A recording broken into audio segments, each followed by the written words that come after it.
And here we go. We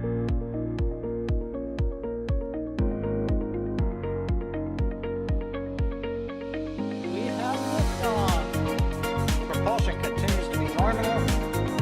R68 chamber pressure looks good. Rolling up. Roger, roll, Atlantic.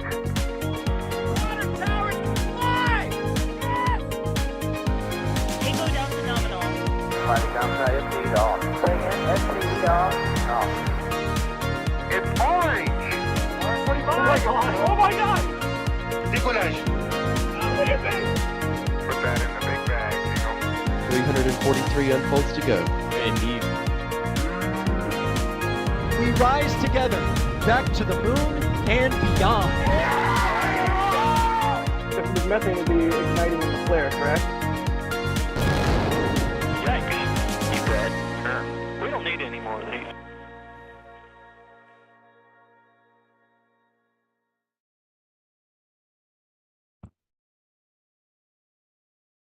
All right, folks, it's time for another late night vigil. We have out at Starbase a spotlight from a drone looking at the gap between the booster and the ship on the orbital launch mount, and we are expecting a D-stack here. Not a bad D-stack, a good D-stack. My name is John Galloway for NSF. With me out in the field, we actually have Mr. Adrian Bile. Adrian, do we have you on comms? Yes, you have. Hello. So you are actually out looking at the ship with your own eyes right now, aren't you? I am. I'm searching for a gap right now. There's also a pretty loud vent that was just, sounding. That sounded like actually a vehicle. Like that sounded like a vehicle vent. So they maybe just depressed the ship, I think. Which would be good news, because that was a loud and sustained vent. So I think we are getting very close here. Yeah, we heard that. Again, you can see sort of on the left-hand side, there is a drone actually flying off the left-hand side here, and it is shot between the top of Booster 7 and the bottom of Ship 24. And earlier we saw them bring the QD arm back. We saw the work platforms go out. We saw the workers unplug some individual lines and stuff like. Oh, we have a gap. We have a gap. Oh, we If you definitely go have a to gap. feeds, There we go. yeah, Yeah. look at that. You can see the raptors. Here they are. We went Oh live my right on god. time. Yeah, we timed it just about right. We might need to update the ticker here too, but that is why we went live, folks. Again, we don't want to say that this is a bad D-stack. This is a good D-stack because there's one final thing. One big important final thing. I'm sure there's lots of little final things, right? But there's one big important final thing that SpaceX is supposed to do here, and that is around the flight termination system. And the height of the booster when it's on the top of the was the height of the booster. The height of the ship when it's on the top of the booster, which is on the top of the OLM, means they cannot reach, even with the largest lift that they have, the flight termination points. And so the idea here is that we think they're going to de-stack the ship, bringing it down to a working height where they can actually, reach the parts that they need to reach. And then they're going to work on the flight termination system. And the next time this thing goes up, it is the time for it to actually go for flight. Adrian, how you doing out there? It's amazing. The thing is, I at first started to look at the camera, but I was like, no, I can look at the camera every time I see this. But this is the only time I can put my eyes on it. So right now, looking at it and seeing this gap slowly but surely getting bigger, it's amazing. I'm basically close to the launch site, in front of the suborbital site. It's amazing to see it. I'm sometimes with lack of words. Yeah. Yeah, this is cool. Also, folks, we're working right now to fix the ticker. Things are changing so quickly out here. We release a video, and even though we recorded the video yesterday, half the information is out of date. That ticker is not supposed to say no earlier than April 10th. The ticker is supposed to say no earlier than April 17th right now. So real quick, as you can see, Ship 24 is being unstacked It's actually starting to swing to translate over here, and we are expecting them to put this down so they can reach some things that they need to reach in order to prepare it for the fun. There we go. Now the ticker's taken care of. Thank you, whoever fixed the ticker. Alex, I think we have you on comms as well, don't we? Yeah, you were introducing us and they started lifting. People already heard me.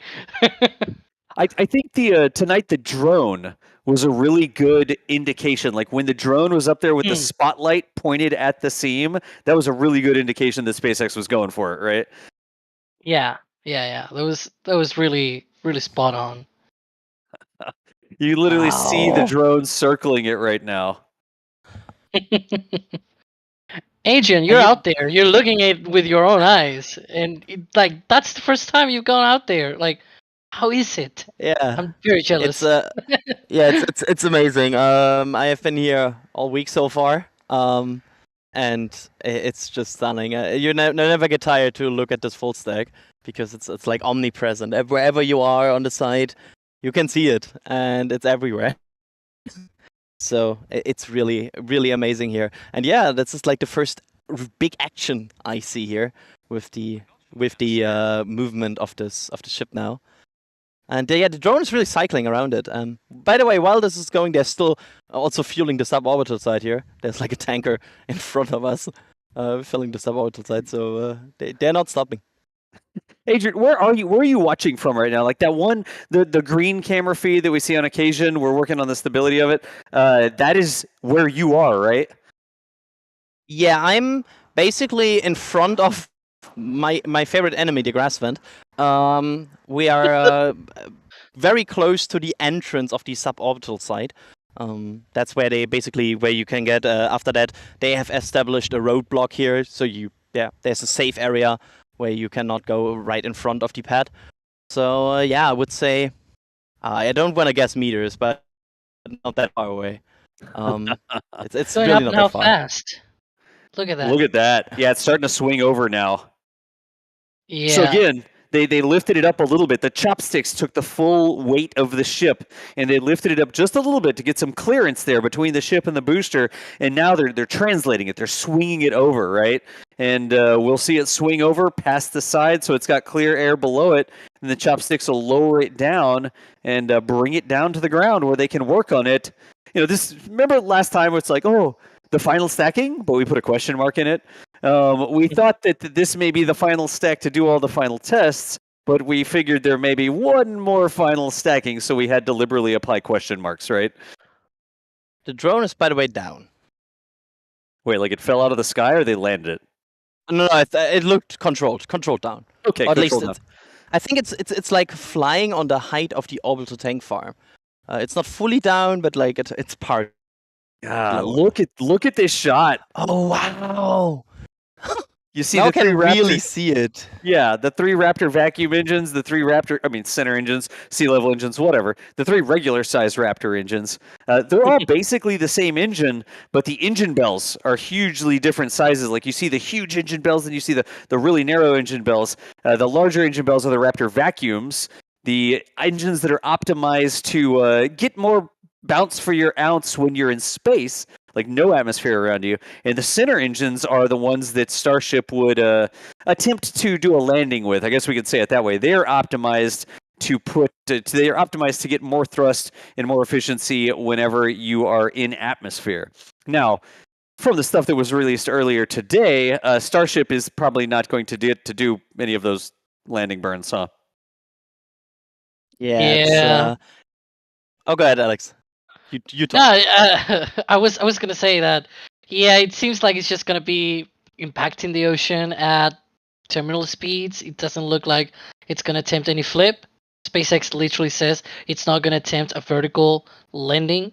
So yeah, that's basically a flip of what we saw with the high altitude test.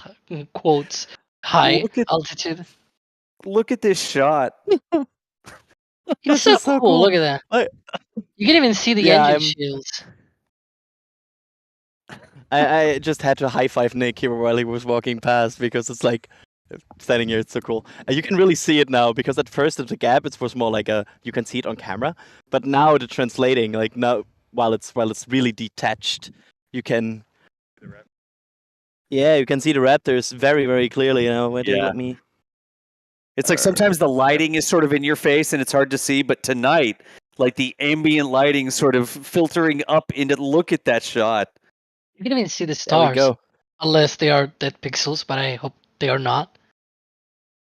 No, that's the stars. It's basically like cloud free. We have few very, very minor clouds, but mostly just stars. I think this it's a very, very cool night right now. It looks amazing. Gosh. And they're moving this fast right now.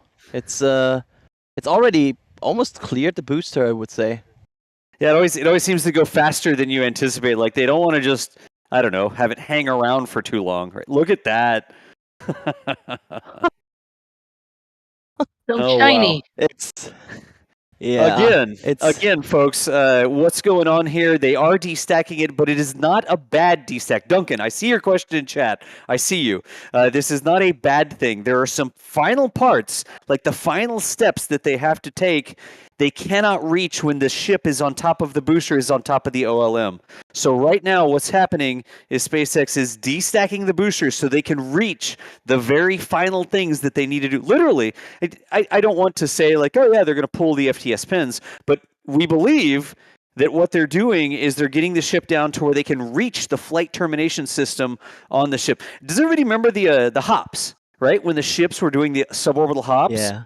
And we'd always sit there and we'd watch. And some number of hours before it would actually fly, the village was evacuated. Everything was clear. The sites were all clear. And then one team would go into that ship on a lift, and they would go up and they would work around this little box area. That was the flight termination system. And that final step that they were doing on the ships before the ships did the suborbital hops was to arm the flight termination system. Literally, like pulling pins to activate that system so that it could be initiated, I guess, by software or whatever needs to actually tell it to go, right? And these are safety pins. So when you have people working all over the place, that FTS system, even errant RF signal interference, whatever, is not going to set off that flight termination system. Literally explosives that destroy the rocket in case it goes out of control. You don't want it flying towards South Padre Island, right? So the reason... Maybe, Go, Adrian. maybe kind of could go up and see it, where the boxes are, but I think no. I think they're barely hidden. I think you had it there for a second, but the lighting is really difficult to see right now. Yeah. So Very hard to see. what we're thinking, and again, this isn't like SpaceX put out a memo or anything, but the current thinking is that they're lowering the ship down so they can reach those flight termination system parts, so they can arm it and say it's ready to go. Then the Chopsticks Mechazilla would pick the ship back up, put it on top of the booster. You have a fully armed and operational orbital, almost, stack ready to go. So that is... Wow, DOS. I can't believe you didn't say fully armed and operational battle station. Well, What a missed opportunity. People got the quote, but I was going to just modify the quote so it was relevant to our current situation, right? Right. Yes, DOS. As a Star Wars fan, SMH my head. Anyway, hi everybody, bye everybody. I've been Nick. Have a nice stream. I've been Nick. Have a nice stream. Folks, Nick and Sweeney. Give it up for Nick and Sweeney out there. Anyways, again, that is what we think's going on. Adrian, how are you doing? Doing fantastic. it's still just hanging there. It feels so weird to see this giant ship, and we were in the rocket garden earlier. These are their giants. I feel like watching them doesn't give you full context how big these ships are, and just seeing one of them just hang there in the air on these sticks is it's weird. It shouldn't work, but it works, and that's amazing, and I love it. Also, a shout out to Nick here, who's literally hooking me up with everything. This camera deployed and the headset and everything. That's just basically Nick gave me everything. It's do this. Here you go. So you're operating a camera for a live stream, huh? Yeah, it's first time in the field for NSF. That's the thing. You show up out there, and we're gonna put you to work. We have lots of stuff to do. That's for sure. Yeah, there was some work today, I heard. A little bit, yeah, a little bit. Anyways, Adrian, like if you want to hop in, if you see something, you just have to exclaim. Like I don't want to force you to talk, but if you have something that you want to say, you just can't contain. Just hop right in, okay? Yeah, I'm just waiting for it to go down. Like that's probably the next big thing. It's gonna happen. It looks like it's almost in position to go down to me. Yeah, like cleared over to the side. Alex, Yeah.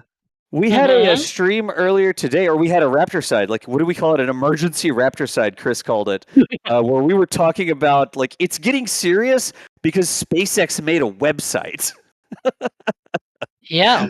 or updated the webpage. You want to talk a little bit about what we learned earlier today that is showing the team pushing for this date that's coming up? Yeah, so oh boy, there's a lot to unpack there.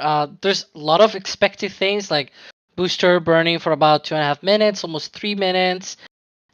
Ship separates, burns for about 6 minutes or so. Its engines and things like that. Like there's things that we expect. The launch countdown sequence.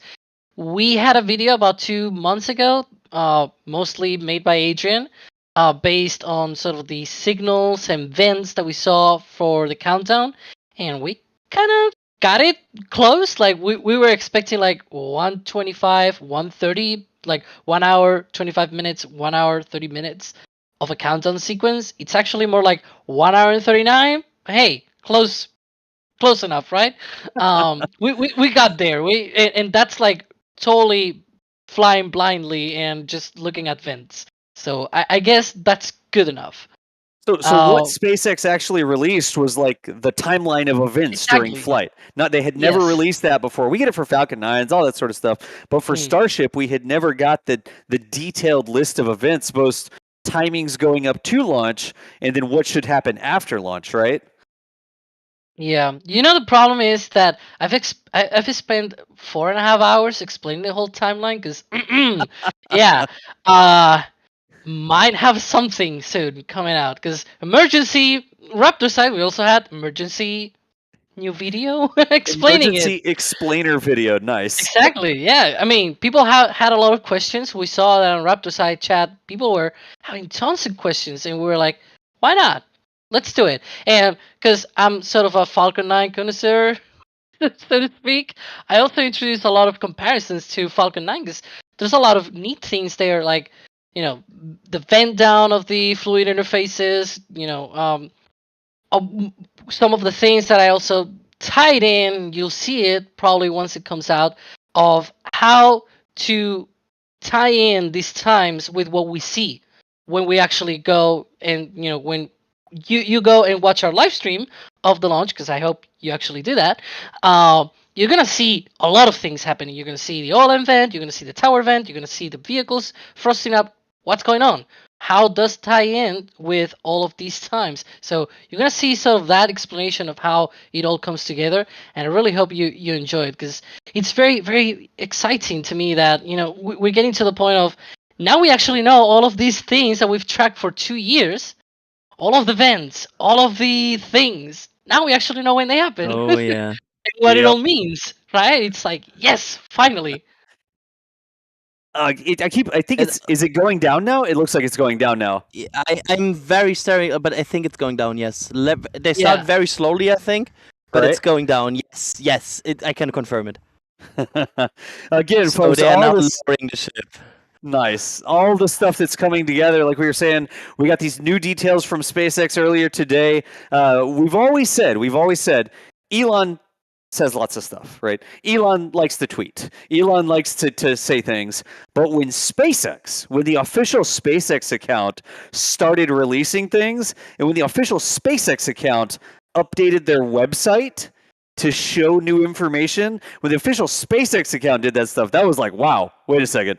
This is getting real. This just isn't like pie in the sky, 2 weeks Elon time frame or anything like that. And that is another big chunk of what we got today. The fact that SpaceX, the actual SpaceX main account, got new information on the webpage. They've been tweeting about it, and all of that stuff seems to indicate that they're charging for it. I see some people in chat mentioning the FAA approval.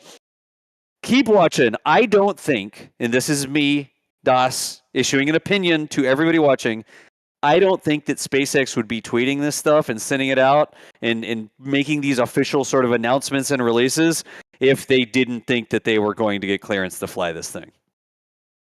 Does anybody want to argue with me on that? No, I think you're right. Because Yeah. it's not like SpaceX hands over paperwork and the FAA just doesn't come back.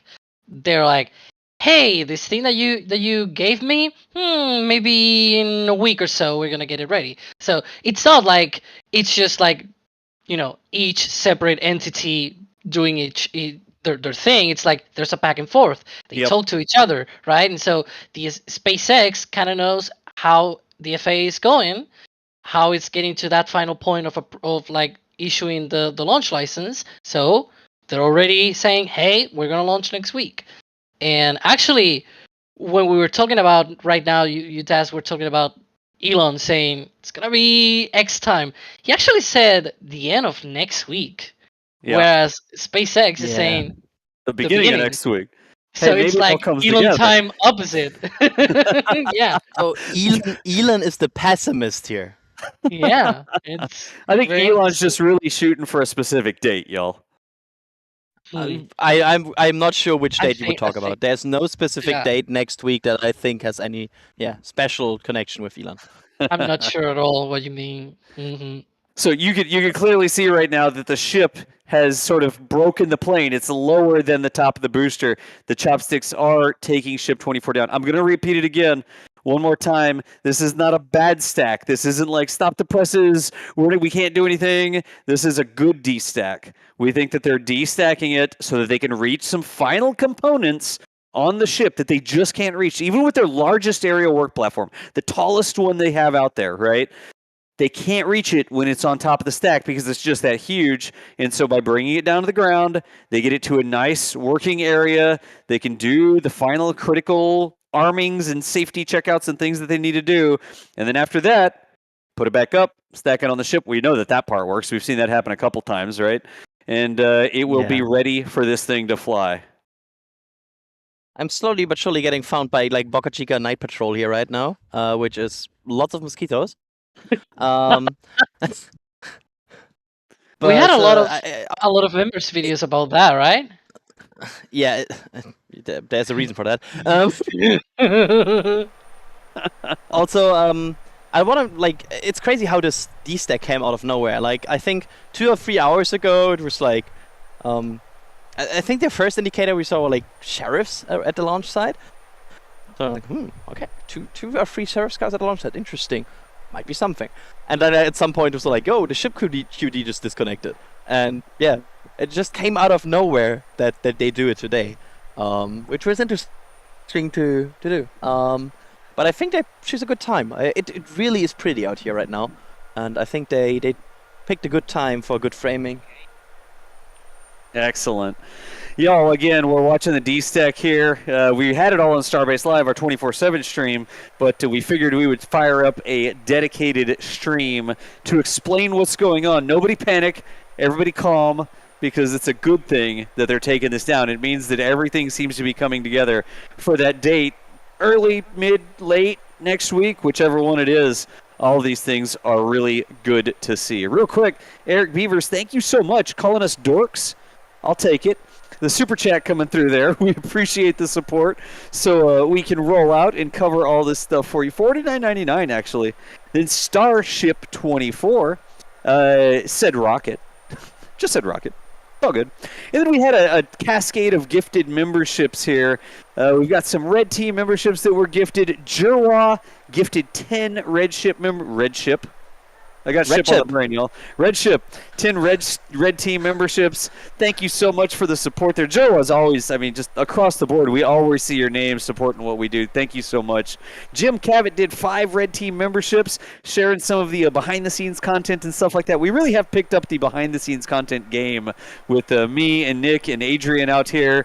We're like, I was changing tires on or lug nuts on the van the other day, and we filmed that and made commentary about it and all sorts of things, getting ready. I released some never-before-seen photos of our camera sites for members on YouTube the other day. We hadn't released a lot of those, and I took some shots with the full stack in the background, sort of showing some of our camera sites. But anyways, Jim, Jirwa, thank y'all so much for sharing those memberships with other people. Eric Frazier as well, gifted one.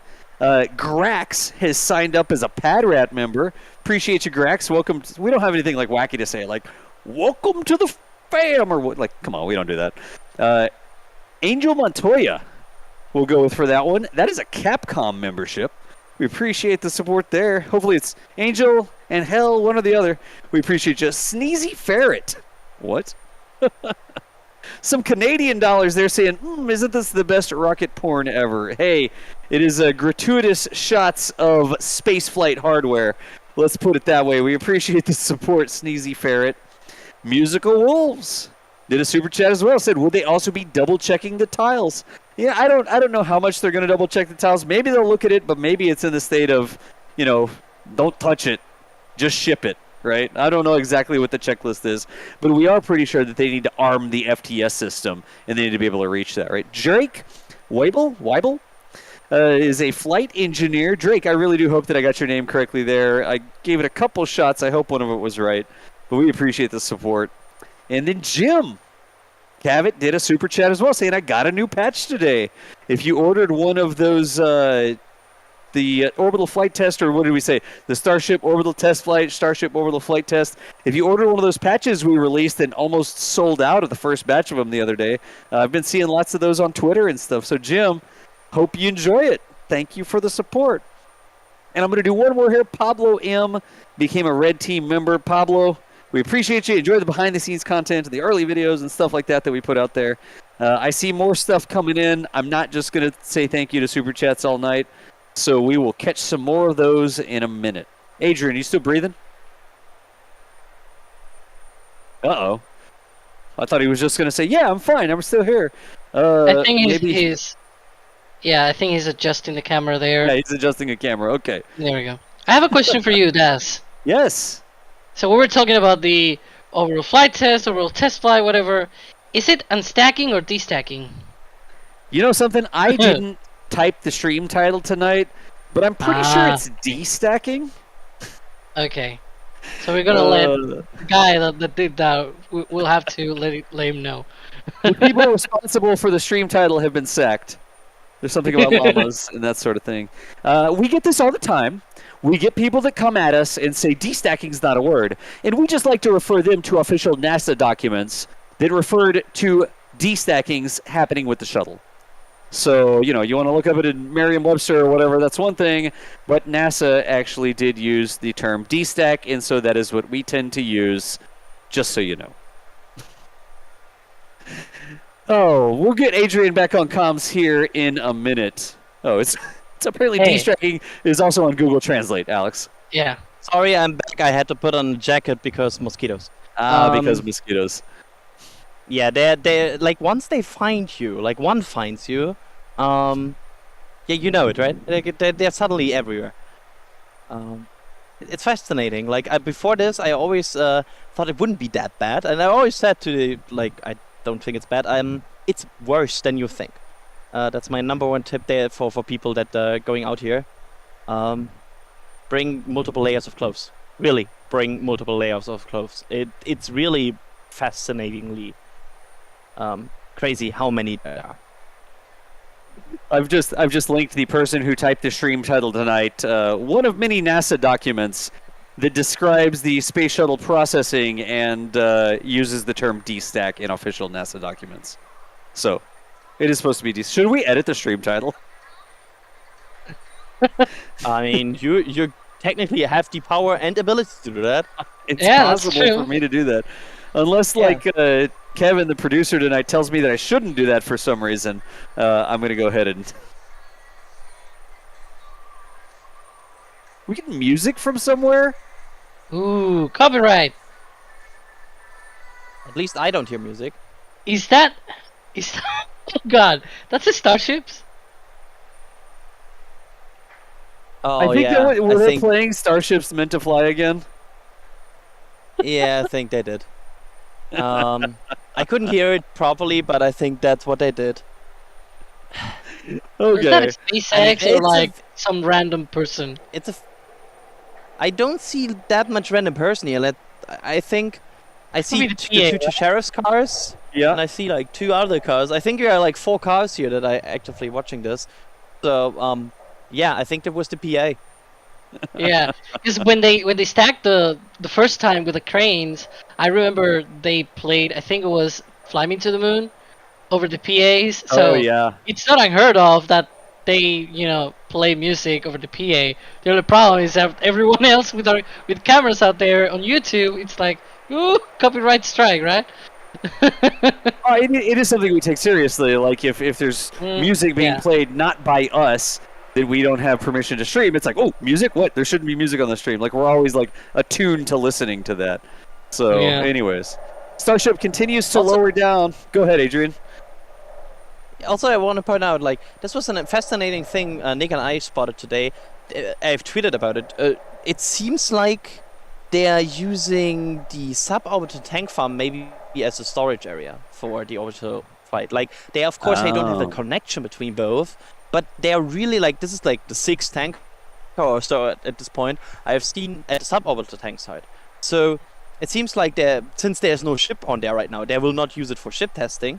So I think this might be like an easy way to store a lot of oxygen and nitrogen, like maybe close by, and then you just need like 1 tanker to ship it over and not like ship it all the way from Brownsville.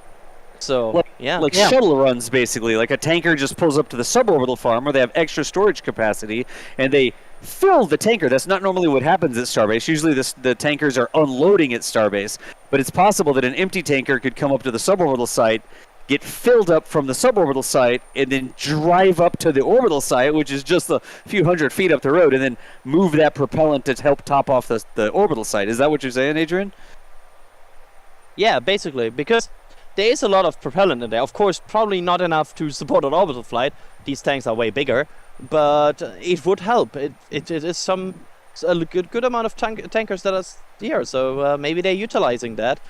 Since we spotted a lot of tankers the last few days that went to the orbital tank farm, that might be close to top off, and they're filling the suborbital tank farm to increase the chances of faster recycles. Gotcha. This is not unheard of for SpaceX. They've done that for Falcon 9 when they have had issues with certain deliveries from certain companies, Air Liquide, from LC-39A. They have different ways to actually do that at Slick 40. So they have actually filled Slick 40 to be able to recycle a launch from LC-39A because they have extra capacity out there. So that's something that they have done. I believe SLS also did something similar. Not fully sure, with like another launch pad as well, so that they are able to basically recycle within the same day or two. So, because that tank farm is at the limit. It's like 1.25 launches worth of, and that's like if you fully top it off all the way to the brim. That's what it gets you. It's probably a little bit less, like maybe 1.2, 1.15. So if you have something else that can buck that up. Yeah. And that you can rapidly plug in, like you can put all the commodities back there rapidly, then you can probably launch again the next day, which is nice. Yeah, again, Also, to y'all... comment on some. Go ahead, Adrian. Go. So remember when we saw the crane laying down and then it went up again? They're working in that area right now. They're working the in the area. farm, right? When I wonder. Yeah, where the crane laid down. I wonder if they prepared the area. So we saw permission documents at some point that outlined a laydown area for this crane. So I wonder if they like noticed it's not fully prepared yet and preparing this area right now for the crane laydown again. Nice. That's how it looks to me. There's like smaller dirt transport going on there. Yeah. Just an observation. Yeah, we saw the crane like laying down and going up and laying down and going. It's a question like, are they removing that crane? Are they laying the crane down so that it's secure on the ground for the orbital flight? Or what is it? The integrated flight test? Alex, what did the SpaceX document call it? They gave us a new name, didn't they? Well, they officially call it Starship Flight Test.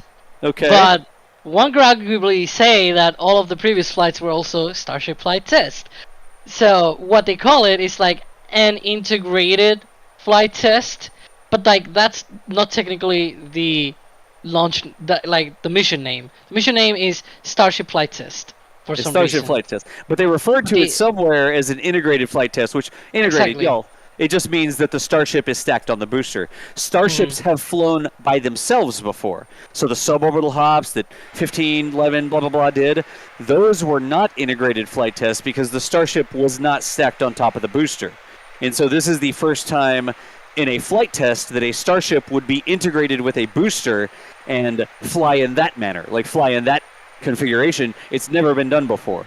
So we were like, we're always trying to say like, okay, what did SpaceX call it? I know everybody loves to call it OFT, orbital flight test, but what did SpaceX call it?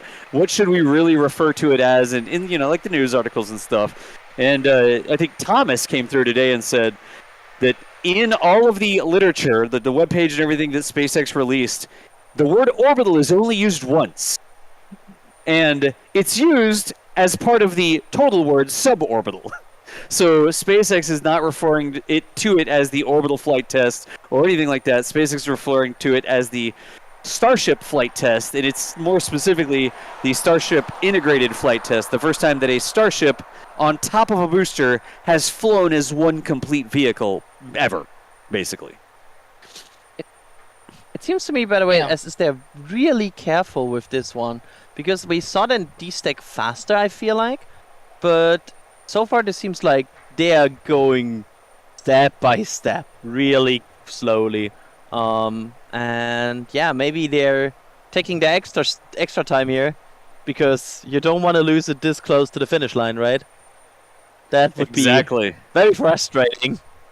They could be waiting for us to just show a cable dangling or something, so that they go out and remove it. Oh, no, put it back up again so that we can go fix the cable. Wait, that's backwards. Yeah. Again, folks, y'all are being super generous tonight, spreading memberships around. We've got Alan C. gifted a Red Team membership there. Tracy gifted a Red Team membership. We've got Wilson Kohler, who became a Red Team member because on their own Steam. It looks like Methane Man gifted 5 Red Team memberships. We've got Moldy Space Industries, who gifted 1 Red Team membership. Miss Professor became a Capcom member. All these membership programs. Here's Upper Level Wins. Wait. Do we want Upper Level Wins to be a member? No. I mean, keep your friends close, but keep your enemies closer. We'll keep an eye on the Upper Level Wins by allowing them to be in the membership program. How's that sound? yeah. Also, if Upper Level Wind is occupied reading channels, it go. cannot scrub launches. Like, you can only do once. We'll keep the Upper Level Wins busy with lots of behind-the-scenes content to the membership program. We got There you Jonathan go. Sell. Jonathan, I hope I got your last name correct there. Thank you for becoming a Launch Director member. We will rocket you. Nice. Micah B. gifted 5 Red Team memberships. Let me see how many more we have here. Steph B. gifted 5 Red Team memberships. Good grief. P&W What gifted a Red Team membership as well. And I'm seeing if I got all the gifted memberships that came through here. I think I did. Yeah, there was Moldy Space. Okay, maybe I didn't click Moldy Space fast enough. I think we're good. Hey, also over here, this is not a super chat or anything like this. This is just a comment from a Tra5212. Says, love the live stream and love my patch. Tagged us over there at NASASpaceflight in chat. Yes. So it goes into our cool little interface so that we can catch some of those things. But if you haven't seen the orbital flight test patch, that's what it says on the patch, isn't it? Oh, what was that? Did that just Ooh. jump to an animation or something new? I want to see it. The stream operators have been making lots of enhancements to the stream production value, but I think I saw something special happen.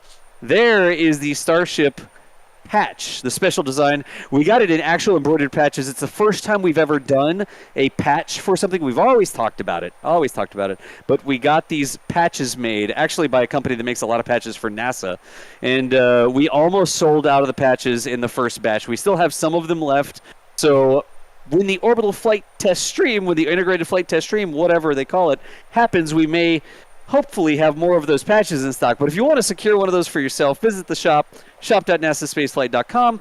Get it on a t-shirt or whatever. I think we got stickers and mugs and all that sort of stuff. But it's a great way to make it so that we can keep doing what we're doing. Anyways, how are we doing? Are we still... Yep, there's still Yeah. Raptors. There we go. Can we just... Wait, It's so cool, by the way. Can we go back to the store again and see that animation again? Am It's I allowed to ask cool. for that? I want to see it. There Look we at go. that. Wow. And then off the shop. Back to the normal stream. Another Okay, that's tanker. I am It's, impressed by live stream graphics. Adrian's impressed by tankers. What do you see? I mean, I just saw a tanker that is going to the suborbital tank farm. So more. I didn't see what it is exactly. Oh, actually, are they opening the? No, right? Like one of the sheriff craft just moved, but I think. Oh. Ah, okay. Yeah, just probably talking to the tanker. And also, Like- again, I guess it's going slow. It is. It seems like sometimes when they do a lift, you blink and it's up, but they're being very methodical here this evening. The ship is lowering down very slowly. I mean, Alex, you Yeah. could probably tell me, like, is this a normal rate or not? Maybe I just feel like They're it's going taking longer slow. because they are going slower Yeah. than normal. They're going slow. It usually takes less. I believe it's probably because of what we saw last week when they tried the stack. It's not as difficult to de-stack than stack on the booster, but still, you probably want to be careful with it. Gotcha. It is, folks. If you're just joining us, you're wondering what's going on. Starship is being de-stacked right now. It is coming down from the top of the booster. That is so that we believe that's so they can reach some things that they can't actually reach normally. It's just too tall. Like the ship stacked on the booster, stacked on the OLM, they just can't reach it even with their taller lifts. And you know the SLS tower, right? Like the mobile launch tower for SLS. How it has like 15,000 little arms that seem to connect at like every level of SLS. And then when SLS is in the VAB, they have all those fold-down panels, right? The fold-down service platforms. Like SLS has all this access to all these different levels. Starship doesn't have anything like that. Like if Yeah. Starship had an arm, like a catwalk or something, that could swing over and then they could reach the FTS level or the FTS equipment, they wouldn't have to de-stack it, right? If there was a huge VAB and they were building starships and completely stacking them, then rolling them out to the pad, well, I guess maybe they don't pull the pins on it. Actually, I don't know the answer to that. Do they arm the FTS before they roll SLS out? Where's Philip Yeah. when you need him? They set up the flight termination system before they roll it out. They actually have like an expiration date. But is it armed, like pins are pulled and stuff like that? I mean, yes. That's what I didn't know. Like, So there's a difference between actually arming the system and having a safety between the so there's the pull like the pins that you pull that is sort of a safety system that you put in place. The FTS is not armed just because you pull the pins. It's just less safe to approach. That's sort of why you don't really approach the rocket when it is on the pad. You know, the way that you could probably approach a Starship right now. The whole deal with pulling the pins is not activating the flight termination system or arming it, but more like removing that safety system one that extra safety allows, yeah. exactly, that allows to trigger. Because once they go into countdown, they have actual electrical signals that go to the FTS system, you know, to the well, that's redundant, but you get what I mean, to the FTS and actually arm it. Like they actually ready it so that if there's anything else, they go ahead and the same thing happens with Falcon 9. They go into the propeller load sequence, and prior to that, they set up the flight termination system before flight. It's not when they pull the safety pins. That does make sense. Like it's not like a hand grenade where you pull the pin and then 10 Exactly. seconds later the hand grenade is gonna like it's not that sort of thing. When we use the term pull a pin, we're talking about like a physical blocking safety system that whatever signal it receives, it shouldn't go off because there's something physically blocking it from happening. I've honestly never pulled a pin on a flight termination system or a hand grenade, but we're sort of talking about it in a final check, like they're doing one final thing that makes it not that it's about to go off, but just one more safety system that's been, I guess, disabled or removed or whatever you want to call it, right? Yep. All right. I got a lot of questions coming in here, so let me see if I can't grab a couple questions. Travis Cecil asked, when they put it back, do we refer to it as undestacking? Yes, it's actually you have to start at the beginning. So first it was stacked, then it was unstacked. Okay. Then destacked. it was, like destacked. Yeah. But then it was restacked. So Restacked. is that and then it was unrestacked. So, or de-restacked if you want to. So de-restacked. yeah, and then it was re-unre or whatever. This evening it's being unre-destacked from Booster 7. How's that? Yeah, that's a perfect title. Everybody will love that title. Ship 24 unre-destacked from Booster 7. But wait, I think I might be missing one negative there. Like it may need to be non-unre-destacked or some nonsense like that. Anyways. Yeah, non-unre-destacked. More serious question. What's the status of the water deluge? Have you seen water deluge parts out there, Adrian? Yes, and they are laying down about 4 kilometers away at the production site. Like the pipes and everything, they're still there. I would say the chances that they are in any relevance to the orbital flight is about 0%. So yeah, there won't be a full proper installed water deluge system for the first orbital flight. That will come later, unless they suddenly decide June is a better month than what they are trying to do right now. But this won't be ready. Like if they really want to go for it on Monday, this won't be ready. Yeah, It's swinging over. Oh, it's swinging over more? Yeah. It's doing something at least. Yeah, it is. Look at that. I have to look at that. I'm looking for because I know sometimes it gets down closer to the ground and it swings a little bit more. Like that was a normal thing. So maybe that's the maneuver it's doing right now. It's only about halfway down, maybe. I'm guesstimating based on this shot, but it's not near the ground. It's like halfway up right now, isn't it? Yeah, it's about half the booster. Yeah. Interesting. It's from what it's basically from what I see here at the height of like the common dome for the booster. That's at least the perspective I get. It's not near close the ground. Speaking of that, that's about where the FTS system. Oh, the FTS box is for the booster. That's actually sort of where we expect them to go for doing the same, but for the booster. So, booster also has its own flight termination system. It also has its own safety pin systems and whatever you want to call that, right? So they'll eventually also have to pull the pins there. But unlike the ship, they can actually reach that place. So they won't need to destack Booster 7. Because I've seen some of the questions. I'm not in the panel or whatever like that is right now. But I'm looking at the chat, right? And so I'm seeing people like, is Booster 7 going to be destacked? And I've seen a lot of questions about that. So, hey, want to tackle that right now. So there you go.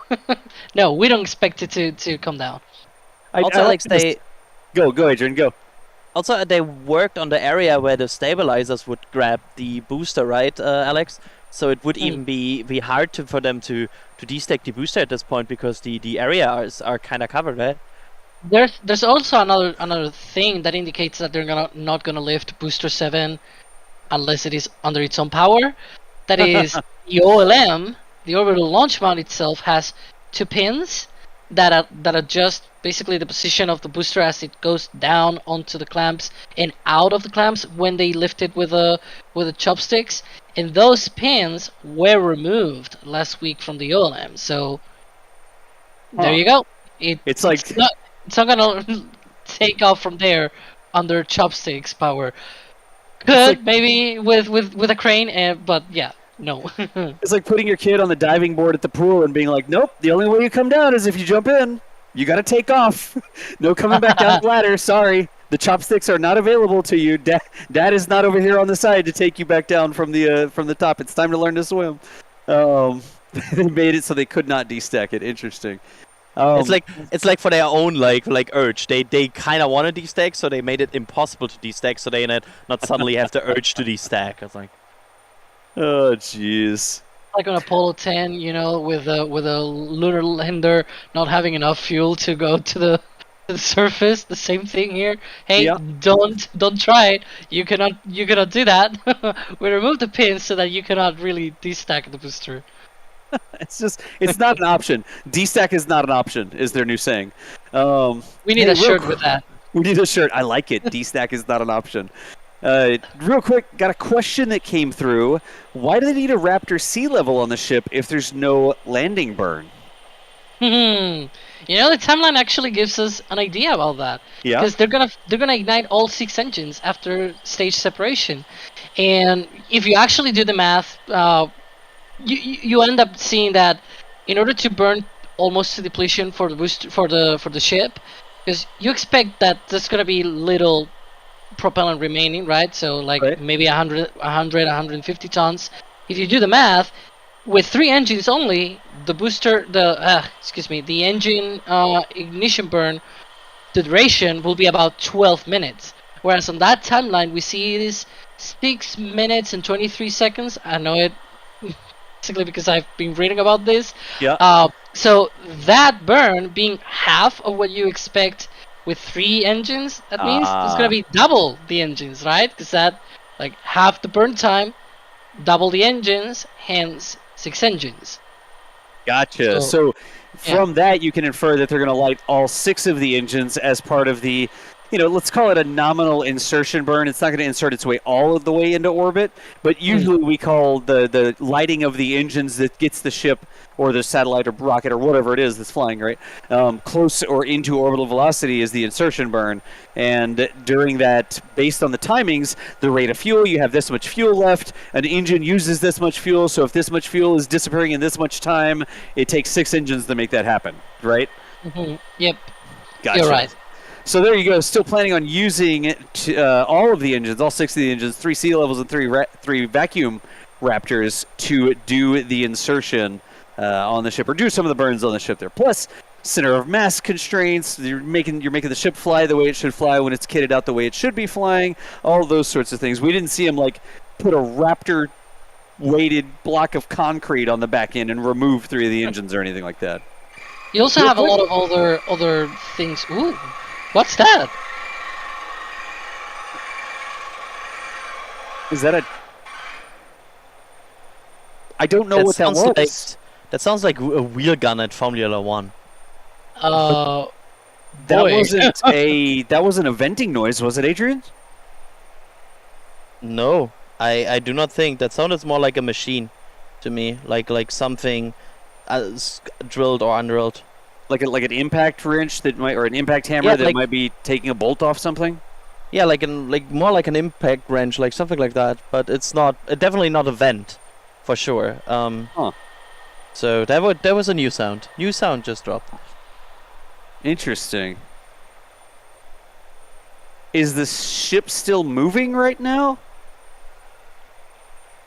Let me do an A/B test. Let's see. Yeah, it's still moving. Okay, good. All right. Going down. I was like a Also, like a they're gear still stripped out or something. They're still working at like the suborbital tank farm. There's a lot of stuff going on there, so it might have been coming from there as well. Right. So I'm not sure if it's really related to this. Just a new noise. Upper Level Woods actually asked Adrian, "Is this your first time at Starbase?" It is. Your first time to travel really any distance away from home, right? Yeah, it's the first time I leave the EU. Yeah, we by the way, we just decided to change the operations to inside a car, because the mosquitoes got so bad that we. Oh no! Said, yeah, it's like inside the car is also really good to see this. But yeah, but it's really going good. It's first time I left like for long-term flight, and it's amazing so far. It's I really enjoy Texas. It's a cool place to be. Excellent. We do have some rockets, but I am biased. You are biased. Nice, Nick. Nice. I'm going to speed run some here real quick that have been marinating for almost 25 minutes now. Somebody came through the store, and they left us a nice message in the store. That was for a patch, it looks like. One of the new features of the store that Michael and the store team programmed in is when you buy a piece of merch, like a patch or a t-shirt or something, you can actually leave a message, and there's an option there. You can choose to stay anonymous. You can choose to put a message that could be read on the live stream. But when you're checking out from the store, you have that option. And Anonymous decided to remain anonymous, but in their store message said Starship Orbital Pie. I think that was like a merch pie sort of reference when we were covering people's faces with the little call-outs on NSF Live. Duncan did a store message here. This was something that came from the store, but Duncan said, ready to call out of work at a moment's notice. Excellent, Duncan. We won't tell anybody. Looks like that was a patch as well. Hopefully your boss is not watching the late night stream here, but we appreciate you picking up a patch from shop.nasaspaceflight.com. Thanks, Duncan. We've got Diabetic Kid Brett. That's the name. I remember this time, Brett. $10 saying, go on a tour of the Canaveral Lighthouse. Interesting. LC-26, a few others with an escort. Might be in town for Falcon Heavy launch. You guys have definitely fueled some of our love. Get like the full package tour there, it sounds like, especially if you're in town for a Falcon Heavy. Brett, thank you so much for the super chat. Enjoy your visit down to the Cape. Nebula 1701, looks like we have a Star Wars fan in chat. I did it on purpose. Whatever. D-stack is the name of the process that safely removes items from a stack. The destacking must be done safely. Technical term, cinnamon, really? Need some coffee. Synonym, unstack. And of course, that would be a Star Trek fan, not a Star Wars fan. I just had to. Nebula, thank you so much for confirming the fact that D-stack is a real word. The thing is, I lacked knowledge about the other medium. I only know Star Wars. That the only thing that accomplished for me was like I was confused because I was like, huh? What was he talking about? Yeah. I'm not sure where that is from. And yeah, 1701. It's the license plate on the Millennium Falcon. Anyways, Jonathan Sell did a super chat. Said, I love you guys' show so much and the work that you guys do. I decided to become a launch director. And then you did a chat on top of that to give us additional message about becoming a launch director. Keep up the great work. Jonathan, we're able to do what we do because y'all keep showing up. Like people joining the membership program, people doing super chats, people throwing merch pies, whatever. Even just people that show up and they ask good questions. They like the stream. They click the little thumbs up thing. I haven't even checked how many thumbs up this stream has right now. But whatever you do, however you're part of our community, thank you so much for making all this possible. Like this is... Personally, this is my full-time job now. Like, this is what I do to pay bills and support family and all of these sorts of things. And I am able to make a living of sharing this sort of things with y'all because you keep showing up. So thank you so much for the support and making this possible, making it possible for us to share what's happening with spaceflight, and especially here with Starship, with folks all over the world. That's just awesome. Thank you so much for literally making this possible. Gary snuck through the shop, it looks like, and made out with some merch. Said, re-enter the atmosphere successfully, do your belly flop, stop and hover, then aloha. That looks like it's one of the t-shirts you can get. Did anybody see our thumb? We did a video when the trajectory came out. Not the trajectory. The notices. The notice to mariners that had the clearance zones. And then from that, you could sort of infer the flight path, the trajectory that Starship would take flying around the planet. And, of course, we knew that it was going to be going towards Hawaii, but we made a video to explain how all that worked and how do we know where Starship's going to fly from these hazard areas. Like, don't have your boat and or ship in this area because stainless steel may be coming raining out of the sky at near orbital velocities, right? And we did this whole video. New commentator Ryan was doing the commentary on that, and it is probably the best thumbnail that we've ever released. I don't know if anybody's seen it, but, yeah. I think this is the video, right? I don't know how easy it is for us to show the thumbnail, but it was literally the best thumbnail ever. If you haven't seen it, maybe somebody get a link. There's Ryan. Get a link in chat to that video if you want to learn more about the trajectory and sort of shooting the gap between the Florida Keys and Cuba there and going most of the way around the world. Let's get that link to that video in chat and see if some people can go appreciate the thumbnail. Anyways, the store message reminded me of the thumbnail, and I digress.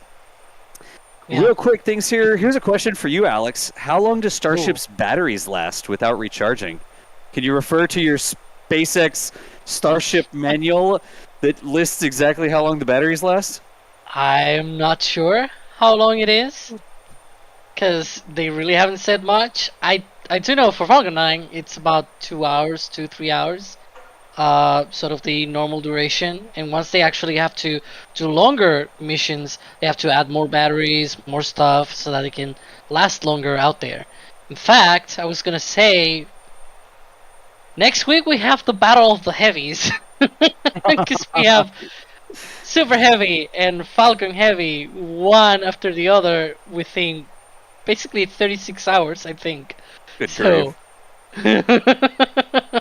and that Falcon Heavy flight is actually one of those where the second stage is going out there for longer, so they actually add a lot of stuff to keep it out there alive for longer. In the case of a Starship, I think just basically with a few batteries that last maybe 2 hours, it's okay, because, you know, a little bit of time before launch, they go into internal battery mode and everything like that, and then an hour and a half to get all the way to Hawaii. So yeah, if it lasts 2 hours or something, that's okay. Yeah. Again, folks, it really does look like this. Now I'm looking at it and trying to A/B test it again. Is it scooching down ever so slowly? It is. Yeah, Going very it's slowly. super slow. Yeah. But it's getting there. Slowly but surely. Yeah. Let's see. I There's think they're a moving shot. the totals there. Yeah, there's a shot that shows the engine bells with the booster behind it. I don't know if that's from the van position, but you can sort of see how slowly it's moving because you have the context of the rings behind it. We'll see if we can't find that shot in just a second. And that's the one that I was sort of staring at, like, is it actually moving? But it is going down very, very slowly right now. We have the crane here. Oh, yeah, you have the crane. There's the crane behind it. Good call, Alex. Good call. Hey, There you go. That's the one I was looking at, where you have the rings of the booster behind it, and you can see the rings very slowly moving, like the booster clearly not moving. I hope. And the ship is going down really slowly there. Sorry, Kevin. I'm like playing DOS voice commands the stream operator, which is not a normal thing we try to do, but I appreciate you playing with us. Imagine Humoring us. If the booster suddenly moves right now and it's not the ship, we have a different problem Yeah, here. that's a totally different problem. Oh, let's see here. Jerwa did another super chat here. Hashtag Adrian Fan Club. You got a fan club, Adrian. Woohoo! Thank you! Let's see here. Dean came through the store and said just purchased the OFT patch. Dean, hopefully that makes it to you and you enjoy the patch. Thank you so much for the support. Kyle Trick came through and said need some DOS art on the stream. New DOS art shirts are needed. If you saw the way I'm doing this commentary right now, like I am at the NSF Media Chalet sitting in a round Papazon chair that cost $19 at Walmart. And I have my feet up on a coffee table that probably is not rated to support the load of half of my legs. And I'm watching a TV that's like basically on the ground. And I have my laptop literally in my lap. How often does that happen? There's that noise again. oh boy. Please don't be the chopsticks. Please don't be the chopsticks. What is that? I can not identify where that is coming from. It sounds super weird, and I hope it's not something critical to lift this. It's the ghost of SN11. No. 100%. You could just hear it, like 100%. That is like there's like some sort of. It sounds almost like a wheel gun, like some like these Formula One wheel guns. Yeah, like an impact hammer, an air gun or something, right? Yeah, that sort of thing. Yeah. It's definitely not like hardware somewhere.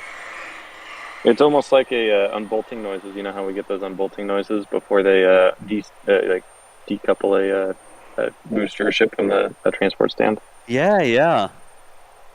Huh.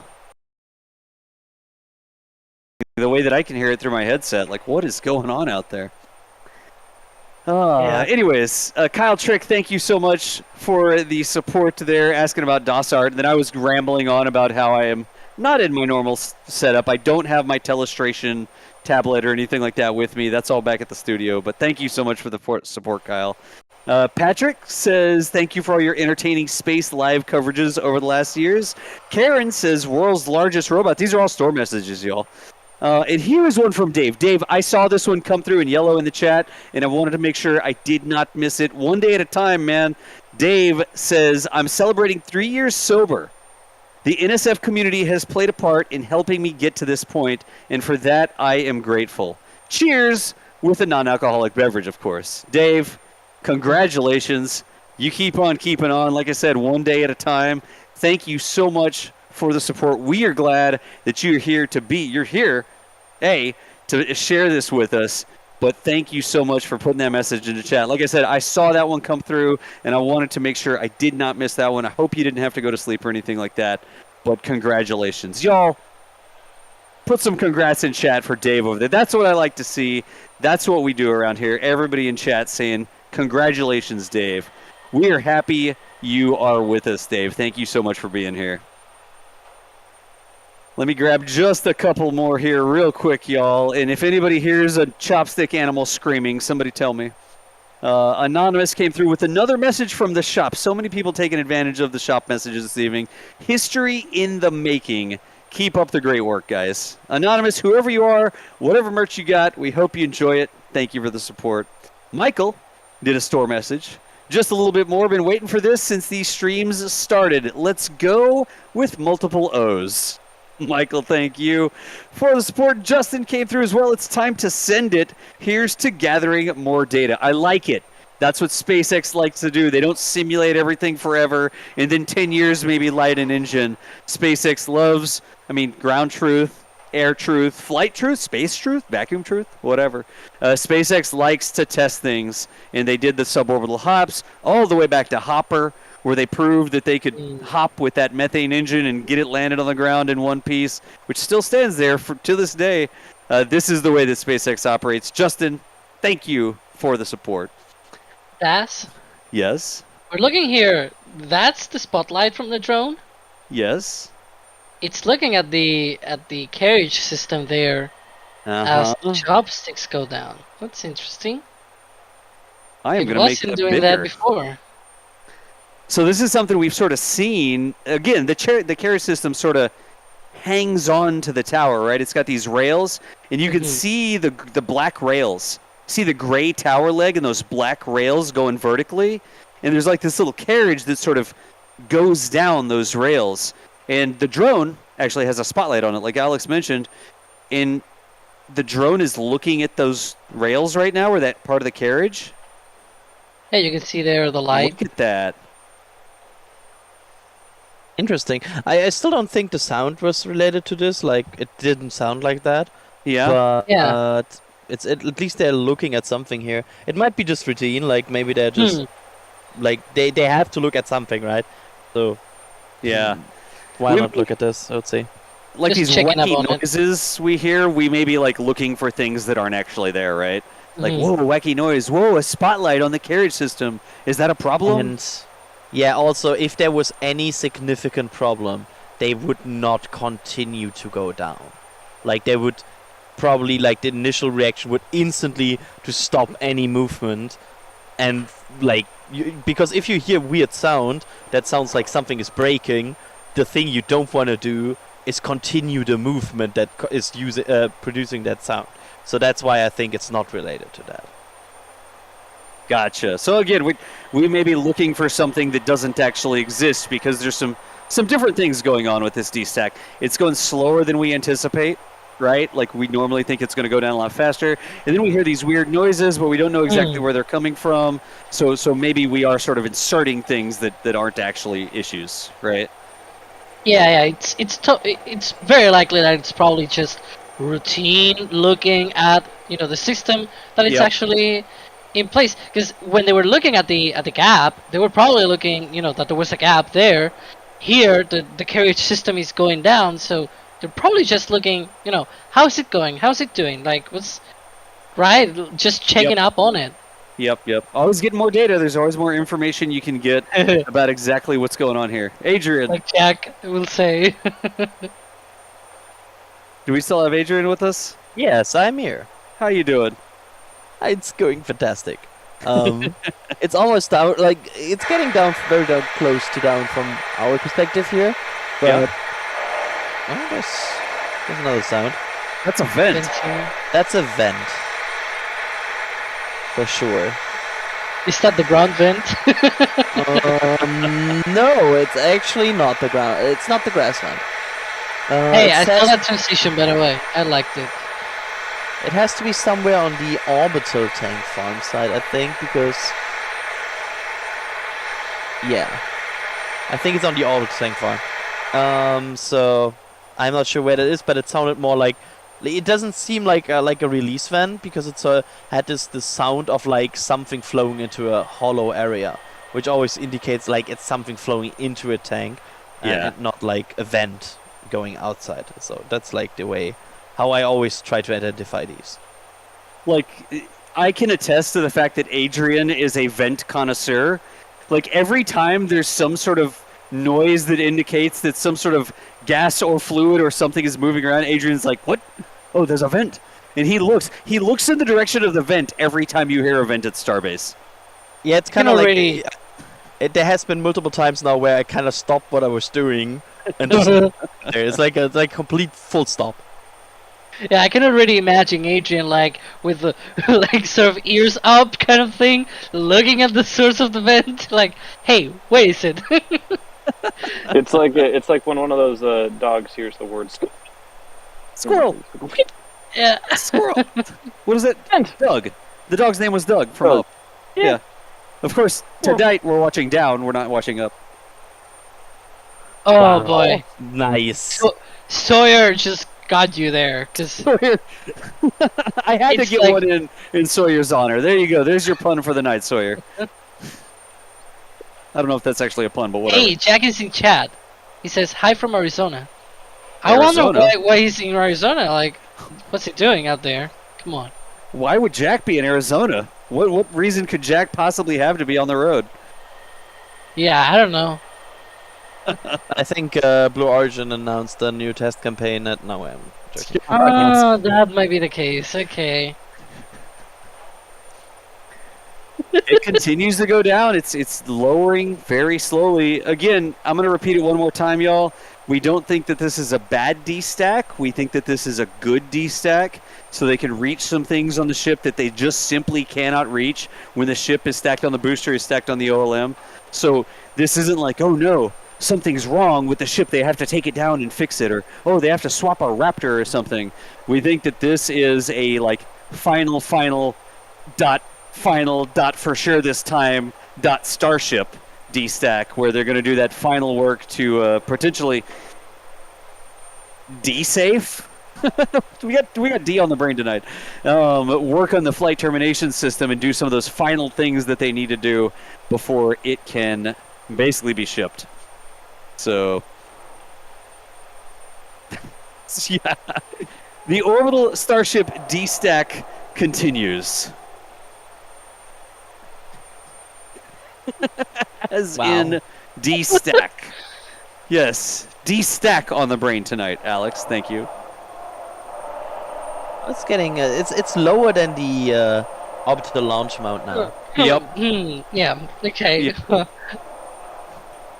So going ahead, I was gonna say Jack actually made a video on the Starbase update because this past week we were desperate to know when the heck all of this was gonna happen, right? All the preparations for launch, these that we saw today, and it's funny because the thumbnail that we chose, it's like Jack desperate, and people are like, oh, that's a clickbait thumbnail, or whatever. It's like, nope, it's totally legit. Jack is totally desperate just to know when to head out to Starbase because he's at LA, you know. Well, now not anymore, but he was at Los Angeles, so he was like, I should head out there. I need to know when to do that. So, oh, there we go. We have it there. Look at Jack. This is an observatory in the background, I think, but that's the latest Yeah, Griffith. Starship update. Oh, look, it's being stacked. Great. The final stacking of Ship 24 on Booster 7, except for this final stacking. I It's the guess second final stacking. the second final stack. This is the final stack.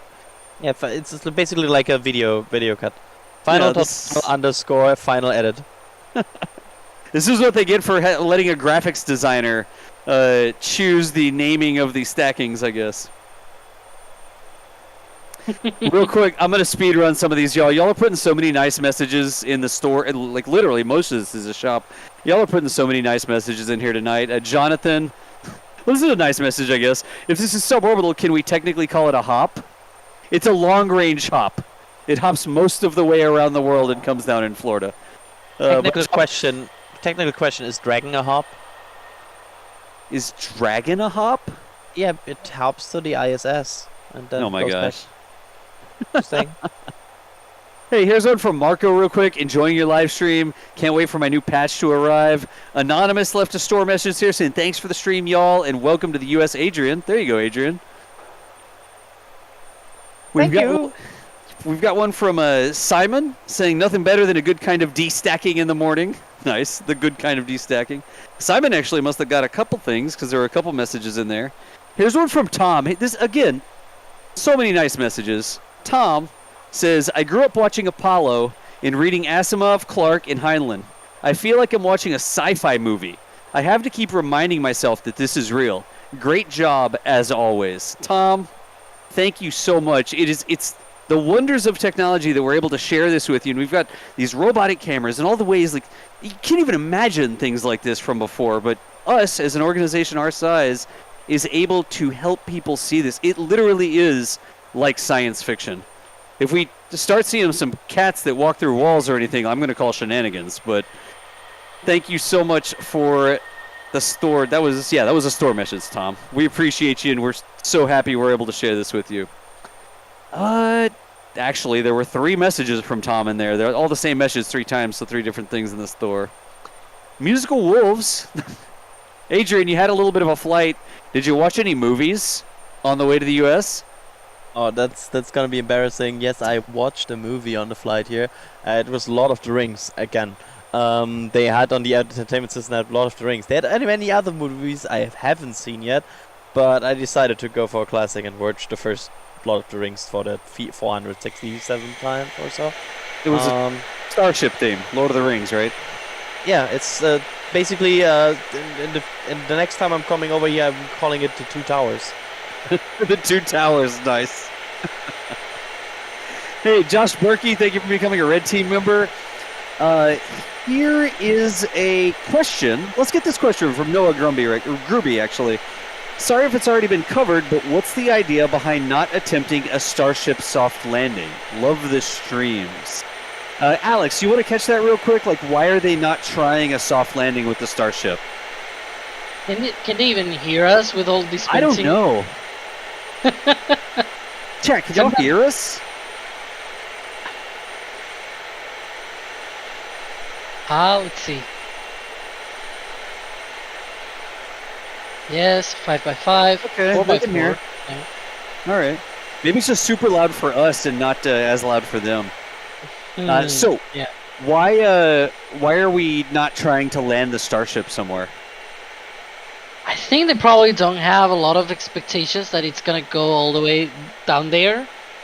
It seems like there's not a lot of chances that it actually goes all the way there. And frankly, that last part, they already have tested that part.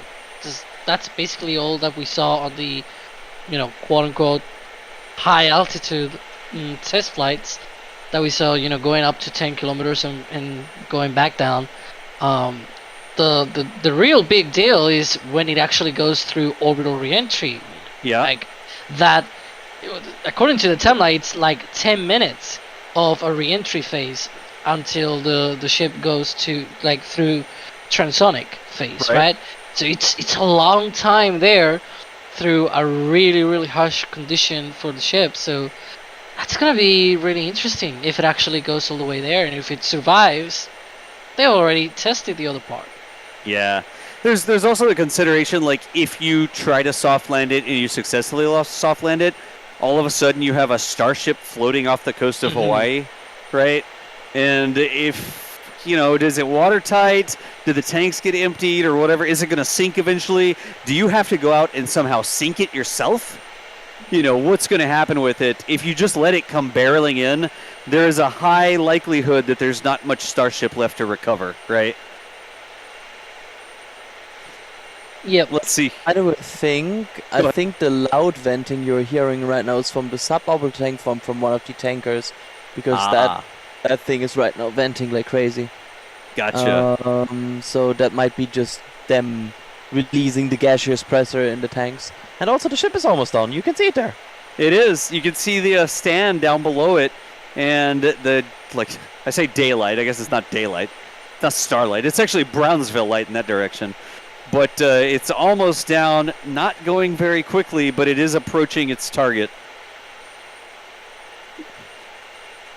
I'm just going to say thanks to a couple more folks here. Anonymous, buying stuff from the shop and playing World of Warcraft while listening to you guys. Nothing better to do at 10 p.m. on a Tuesday. Good choice. Yeah, I did a joke there and no one caught it. Alex, did I miss something important? I just made a joke. Okay. You just did the second best joke on this broadcast after... Yeah. Go on. He's wow, and I'm like, wow, uh-oh, what's happening on the camera that I'm not seeing right now? I don't see anything. What did I miss? And you were literally just saying, wow. Yeah. Nice. Okay, we're cool. Let's see here. Morgan Johansson asked, are they just going to launch in the middle of the night? No, we don't anticipate they're going to launch in the middle of the night, especially not tonight. This is nothing to do with a Starship about to launch right now. These are preparations, like bringing the Starship down to a height where they can work at it more easily. Now, they do have the road closures that seem to be very long road closures, but we don't think that it's going to be a nighttime, like a 4 a.m. launch, do we? No, no. The beginning of the launch window seems to be 7 a.m. It's early in the morning enough that it's not after sunset, Right. sunrise, excuse me. But it's close. Like the sky will be already lit by that point. Yep. Yeah. Gotcha. So again, there's a difference between the road closure, where they're sort of controlling people being in the area, and the air closures, the sea closures, like all those sorts of things. And then when the launch window actually opens, you certainly start to clear people out long before, clear people out of the land around it long before you have to actually go for launch, right? So that's why we get that super extended closure before the launch window actually opens. Real quick, I'm speedrunning some of these, y'all. I'm still trying to answer questions. I'm getting as much as y'all can, but you are definitely beating me in the timeline tonight. I cannot keep up with all the nice messages. Michael Hall asked a question a little while ago. With the new launch timeline released today by SpaceX, we were talking about the website with the new information. Can we expect to see a return of the terminal countdown timeline from NSF on launch day? And Michael Hall, all I have to say with that is you'll just have to see. Lots and lots of improvements being made. Yeah, or not see. Lots of improvements being made, and we are certainly working on lots of cool tricks to enhance the production value, whatever the right way to say it is. Just cool stuff to show you on launch day. How about that? KJH Honkonen, thank you for the support. That was coming through a little while. Steph B gifted some memberships. Steph B actually gifted another 5 Red Team memberships here. We appreciate you, Steph. I think you gifted some earlier as well. Brendan did a store message. Thanks for everything you all do. That one's actually in there a couple times, so we appreciate you, Brendan. Hope you enjoy your merch, whatever you got. Jim Cabot came back through, gifted another Rev Team membership. Let's see here. Here's a question from Kushal V. What is the contract between NASA and SpaceX on the number of services that SpaceX needs to provide for providing initial funding? I don't exactly understand your question there, Kushal, so I think I'm going to answer it this way. NASA and SpaceX are not competitors. NASA and SpaceX work together. SpaceX is around because NASA gave them contracts and gave them chances early on to provide services. And SpaceX continues to get launch contracts for basically everything from NASA, supplying the International Space Station, launching satellites. We've got interplanetary missions coming up. SpaceX and NASA work hand in hand. So can I tell you, oh, well, they have had to deliver 3 things or whatever. I don't have that bit of detail for you, but the important thing is SpaceX and NASA work together. This isn't like, oh, now NASA's obsolete because SpaceX exists. NASA keeps giving work to SpaceX and can focus on things that NASA's good at, like, I don't know, making a helicopter that flies on Mars for like 80,000 flights or however many. It's not 80,000, it's like 30 or something. A lot of flights. 50. 50. Is it 50? Yep, it's already. Well, I think it's doing the 50th this week. Helicopters on Mars. That's what NASA's good at. Anyways, Kushal, I hope I answered your question. I wasn't trying to avoid your question, but I don't know that exact answer. But the important thing is they work together. Corey Fingleton came through with another super chat and said, I took next week off of work so I can spend it with you guys wearing my new OFT t-shirt.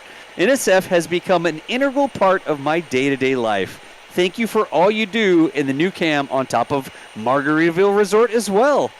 Talking about our hotel cam over there, Corey. Thank you. Thank you for the nice words. It's one thing, we sit here and it's like, yes, thank you for the super chat and thank you for buying a patch or whatever, but the one thing that's priceless are people that come through here and literally say something like NSF has become an integral part of my day-to-day life.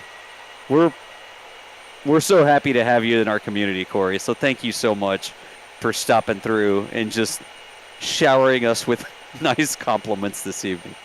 And cash. We like cash too. It also has been cool. We have talked to a few people the last 2 days that are getting also ready to watch this orbital launch from here, and just approached us here when we are running around doing things. And there were some really nice words there as well. So that was really, really cool to have some talks here in front of the orbital stack, just talking with people that and tell us they watch us and what they find cool. And I really like that, and thanks for that.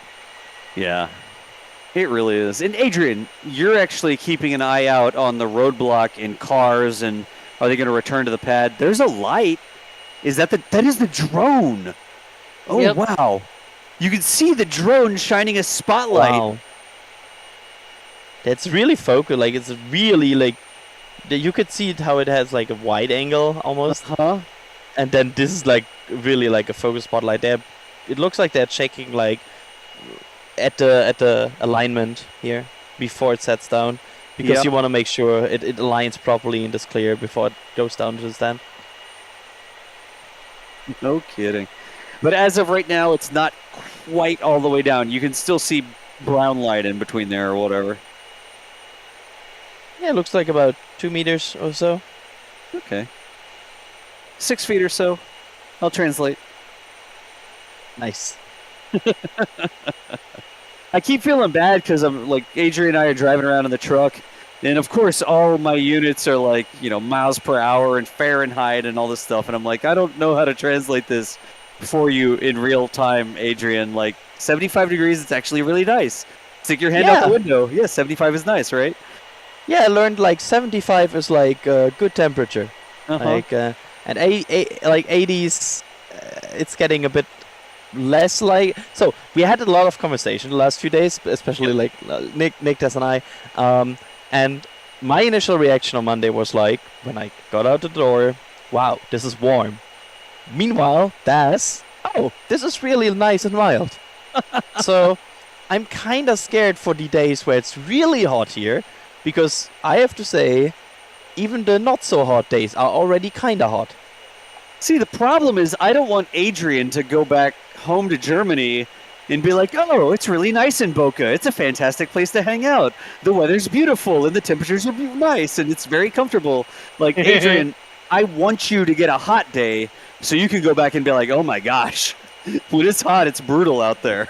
Does the heat also take out the mosquitoes? No, the mosquitoes keep flying and biting you, and then you get sunburned, and it's sandy, and it's just miserable all around. Actually, the heat just makes the mosquitoes stronger. Yeah, that is true here also. We don't have as many mosquitoes, Oh, we do have mosquitoes. I have one right now flying around my room. I cannot really take it out because it's like flying around, and I'm doing the live stream. So maybe when we finish, I'll actually take him out. But Face down When the we mosquito. But when we fleed into the car a bit earlier after they swarmed us, I think like 6 or 7 followed us and were just hanging out without us here within the car and still trying to get the blood. That's what I was going to ask. Like, when you open the car door and you retreat into the vehicle, inevitably you allow some number of mosquitoes in with you, and then you're in the car or truck or whatever, and you hear the mosquito buzzing around. It's like work to clear the vehicle.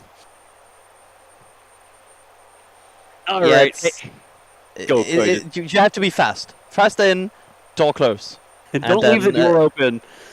Yeah, and then get rid of the ones that got in with you in the car. Hey, here is another fantastic message from Robbie Bradley. Robbie said, I wish I had the knowledge and ability to work with you guys. Thank you for all you do and always bringing us a great stream. Y'all are such an inspirational group of people. Robbie, it's making us blush over here. Thank you so much for the kind words. It really is awesome that we're able to share this with you, and thank you so much for, like, literally putting that message in chat for us here. We really do appreciate you. And I also want to say here, regarding knowledge, don't feel shy about it. We all started at some point. Like, back in 4 years ago, I had no ideas about rockets, probably. Like 4 or 5 years. I had no ideas what a rocket is. I thought the space shuttle brought us to the moon. That's actually what I thought. yeah, So you have to learn at some point. You have to start gathering at some point. And then over the years, you will start to learn more and more and gather more and more knowledge, and you'll get there. It's really a thing. If you're dedicated, you will get smart about these topics, because if it interests you, you will read up on it. And if you're then find it more interesting, you will read up even more. And yeah, that's how it works. And if you there's hang one out, thing. go, Oh. Alex. Go. Yeah, there's one thing that I usually say, that we are not born knowing everything, and to be honest, life would be very boring if we knew everything. So there you go. Yep. The most important skill that you can have in life is not be afraid to learn new things. Don't be scared. Don't be ashamed to say you don't know something, because then you're going to sit there and you're going to continue to not know something, right? Like, never be ashamed to say, oh, really? How's that work? Or, really? I don't get that. Like, if you're hanging out with people that know, or you want to research something online, don't ever be ashamed to admit when you don't know something, because it's just a block that'll keep you from learning more things with the new skills or whatever. Just never be ashamed if you don't know something. Always be willing to learn new things. I'm going to grab a couple more here. I'm trying to keep up, but y'all are definitely outpacing me tonight. Mikkel came through and said, yes, he says, and now for the most anticipated event in history. Regulatory approval in the wait. Hey, you know something? I think there are some people that know more than we do about exactly when that license is going to drop, and they don't seem to be concerned about it. So as soon as it happens, I imagine we'll have another emergency stream to talk about the license and all that implied. But we are waiting for the paperwork to come down the pipe. Jonathan, Also, go just ahead. quickly point out, they're still working on this right now. They're destacking it for launch preparations. So it's not like, even if they had a launch license in their hand right now, they're still working on a flow to launch. It's not like they're right now blocked by it. Yep. So I think so far we lack any indication that the FAA is a blockade here. We will see how it develops for the next 2 weeks, but yeah, so far they are still working on this. They are still getting this ready, and once that really is ready, then we can talk about the FAA and if that is roadblock. Nice. Jonathan came through the store and said, love you guys' work, keep it up on the channel, and love the look of this patch. Got this patch and became a launch director. This is a great month for me. I know you meant launch director, but launch director sounds fine to me as well, Jonathan. Thank you for stopping through, and we're glad to have you as a part of the community here. Jerwa said hashtag Dave Fan Club. Dave, again, thanks for hanging out with us, and congratulations. Damon came through and said, sick patch, no big bada boom. We got somebody who can count the number of elements they appreciate over here. Damon, thank you so much. We'll make sure that every time we go through the roadblock, I make sure Adrian has his multi-pass. John left a store message that says, "Go SpaceX, go Starship, go OFT." Got a couple things from the shop there. Ryan did a store message and said, "You guys do an amazing job." Kurt did a store message and said, "You've been watching since SN10." I mean, does he even know how long ago SN10 was? Was it like 3 months ago, 2 years ago? I have no concept of time. Like, all I see is SPMTs and chopsticks and boosters and rings going around Starbase. How long ago was that? That was March 2021. So 25 months. That was 2 years ago. Mm-hmm. Yep. Oh, good grief. Long time viewer, Kurt. We appreciate you there. Here is one. You can see the drone here spotting like where the ship will dock down. And it's getting closer and closer, isn't it? Oh yeah, they're almost down. It's almost done. Tell me, when you want to declare that it's down, let me know, Adrian, okay? Yeah, but we have a few more. Like a half a meter to go here, it seems. I'm really curious, whether or not there's a robotic dog running around as well. Like, does the drone with the eye in the sky just provide better context? Yeah, I've not seen so far the dogs, the Boston Dynamic. Boston Dynamic? Boston Dynamics. Boston Dynamics robots. I have not seen them so far, but to be fair, again, like we are next to the suborbital tank side, so we cannot really look into like the ground area in front of the orbital tank farm. So yeah, it's hard to fully see that. Like, since the they container blocked walls all there. of that out of security. Yeah. Again, I'm having fun reading everybody's messages while we wait for the final touchdown here. Here's one, again, through the shop from Allison, saying, "Hi, NSF crew. Keep up the great work. I can't wait for this to leave the pad and usher in a new era of spaceflight, to take humankind beyond where no human has gone before. Earth, Moon, Mars, and beyond." Allison, thank you so much. I wanted to get your message out. I love reading these inspirational messages that y'all are putting into the super chats, the shops, and even just the regular chat I'm getting on occasion. But thank you so much, Allison. Look at this right now. They're like, I feel like they're really holding before this like final push down. It's really, yeah. You can see them like checking everything, like the drone's going around completely. This feels like really like, okay, hold at final checkpoint, and once they're declaring this, then it's go to go. Yep. Just making sure it's all aligned. They're not going to miss or anything like that. I mean, they want to launch this ship. They don't want to accidentally bend something that a little bit of misalignment might cause or something. There's a question from PullTab here, and I know that PullTab, you're likely joking. What hardware or software does Starship use? Is it running on an Arduino Uno or what? I think it's an Xbox. Or PlayStation, maybe. Remember how we couldn't export PlayStations because you could use them to guide missiles? I wonder if you could use a PlayStation to calculate the controls for Starship. Like, literally just play the PlayStation startup sound before it takes off. I don't know. Alex, that's not anything SpaceX has ever released, right? I don't think so. It's not like a Raspberry Pi in there or anything. But pull tab. Let's go with PlayStation for now.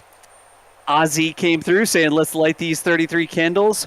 Anonymous, another anonymous store message here saying, "Been watching since we were all watching tanks in Texas and dreaming of this flight. Now we're so close. Thanks, NASASpaceflight." That was from an anonymous store message there. Drunar says, "Couldn't they soft land in the ocean, get the data, then trigger the flight termination system?" I think you probably have to wonder if the flight termination system would still be triggerable after it falls over into the ocean. Like, assume it lands on its tail, and then it sinks and gets wet or falls over or whatever. I'm not sure that the flight termination system would be reliable in that situation. So I don't know that that would be a great plan for them. Anyways, always good to think of new ideas, but appreciate the question there. I think it's probably one of those things like, nah, we can't trust that. Let's see here. Cody Coy says, "Will your shop provide a 3D render of S24? 3D render. Adrian, you're the shop guy. I mean, so far we are not really doing any 3D renders. I mean, kind of. If you like plushies, Oh yeah, if we Oh. call a plushie a 3D render, I mean it's just like there probably was a 3D render at some point to design it. We will provide a plushie very very soon. I can tell you and updating you that we are very very close to finalizing that design and getting it to a spot where we want to have it. It's not there yet. We are not ready to show it yet, but and we are certainly getting closer and closer. yeah. We will release. We had that pre-sales thing where you could like sign up to know when we were taking orders for those, and we keep seeing like they keep making little adjustments to it. And the fact that the two, like the plush booster and the plush ship, stack together with Velcro, and you can make a full plush full stack. I know that's probably not what you were actually asking for, Cody Coy. I don't know if you were asking for like something you could use on a 3D printer or a 3D print that we do and then we sell 3D prints. The collectible real-world object besides the patch that we're doing for the orbital test flight is we have a full stack plushie that is like a plush soft booster and ship that literally stack together with Velcro. So, anyways, I know that probably wasn't your question, but that's sort of the answer I've got for you. Oh, yeah, there you go. There's the page where you can actually sign up. There's a little email thing, and you can get an email as soon as those are available. And so they may very rapidly disappear when we release them to people. So we have this email sign up so the people who watch all of our other streams can get a notification as soon as those are available so they can get one reserved for themselves. Anyways. Thank you. Again, I know that probably wasn't what you were asking, but that's sort of where I can go with it. Morgan Johansson has a question here. Where can we watch for an FAA license? Is it public? Like, are there any tips or tricks? I know there's like, we have software involved, constantly watching places where licenses can be published. But Alex, is there any tips or tricks on where anybody can watch for the license? Or are they all secret sauce? Yeah. Well, first of all, there's actually a Nightbot command on chat where you type basically !FAA and it shows you the link to the website where on the FAA page, website, whatever you want to call it, they show the list of licenses for all of the launch vehicles. And so you can see there Electron, Relativities, Terran 1, you know, all of these other rockets, right? Including Falcon 9 and the Starship suborbital prototypes as well, because they still have the launch license from those. And they kind of use it for these ground testings and things like that. So that's where we will see that. Once it releases, it should go out there. It's not going to be like, oh, it's super secret or whatever. When Terran 1 got its launch license, it got there like within hours of the company announcing it. Yeah. But we have all sorts of different ways that we are monitoring various channels where licenses might appear. And I guarantee that as soon as we get wind that that's coming down the pipe, we'll be telling you about it. So maybe a great place to watch for a launch license is to follow NASASpaceflight on Twitter at NASASpaceflight, or just ring the bell on YouTube or whatever here. So you get a notification whenever we are going live. If we do a dedicated stream to talk about launch license, that may also be a stream that we do on the Raptor side, the 24/7 stream. So, oh boy, there's so many merch orders that apparently the phone notifications woke up the guy that runs the shop. Good job, chat.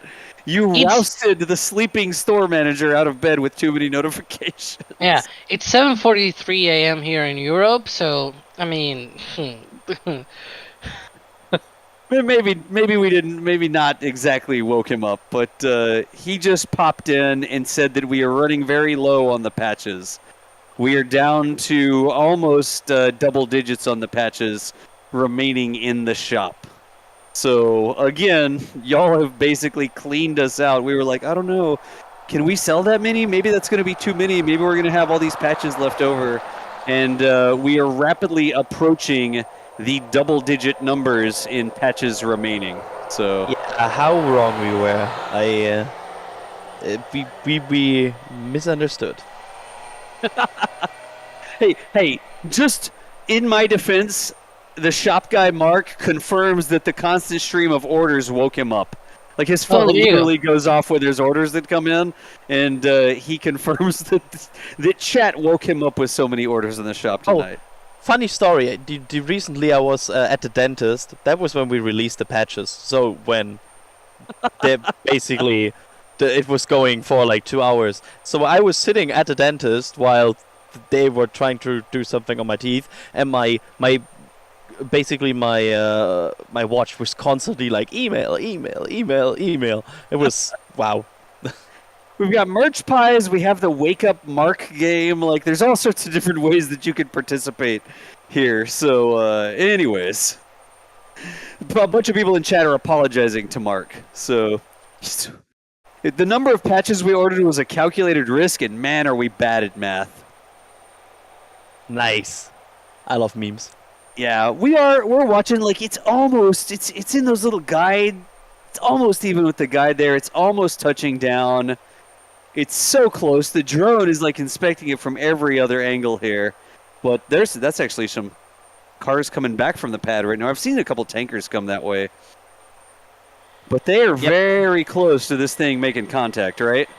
Yeah, there's also, I think at this point, like 3 or 4 tankers just parked on the street in front of the roadblock, just waiting for it to open. No. Behind us is like, you can almost not see the roadblock here right now because there's tankers in front of it. It's just like they're waiting, and they were probably going to the orbital farm, like trying to unload there, but they can't approach the orbital farm right now, so they're literally just parked waiting for their Starship to be down and the road to open and them to be able to get up the rest of the way. It's close, though. Yep, it might be. I think it's also swinging a bit, I think. So they might wait for it to like swing out and basically come to a stop. And once that is happening, I think they might put it down. Like you can see the bit going a bit left, a bit right. So you want to make sure that it's completely still, I guess.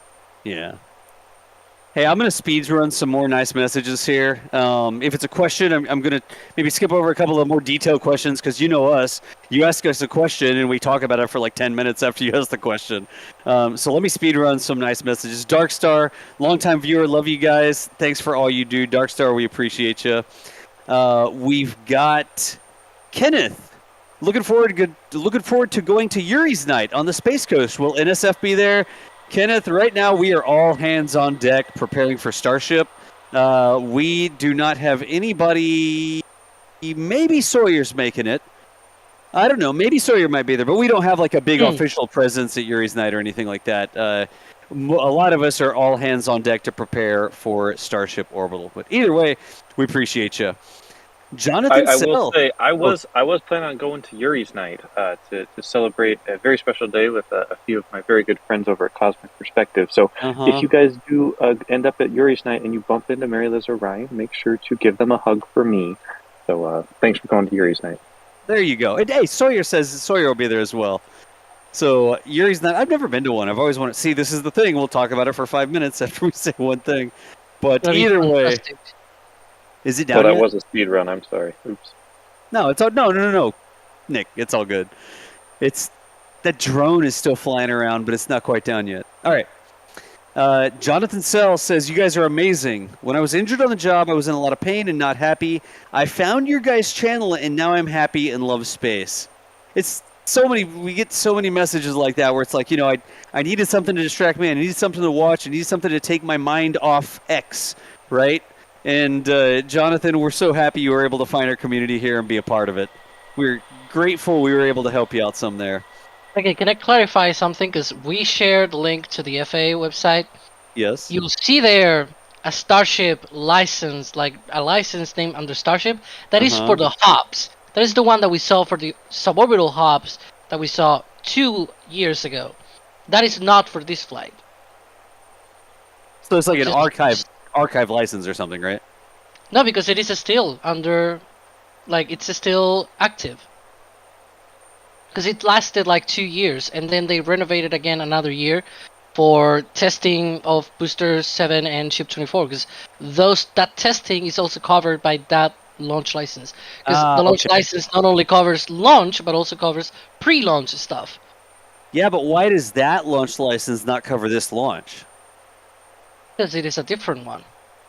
Okay, but it's still valid. And are you saying that that launch license covers these preparations for this pre-launch? Ground testing does not Okay. really need to be the same as launch testing under paper. So static And it fire really is- doesn't need, right? Yeah, Okay. yeah. All right. And it really isn't. It's way different the way that they actually fly as the way that they actually ground test things. Gotcha. I'm pretty sure I've just seen at least an employee car. I'm pretty sure that was an employee car passing the roadblock. Like, I think they're getting ready to at least soft open it to SpaceX employees. It's really close. It looks like it's like the bottom lip of the ship is lower than the top of the little positioners or clamps or whatever you call those things, right? It looks like it's really like closing right now a bit.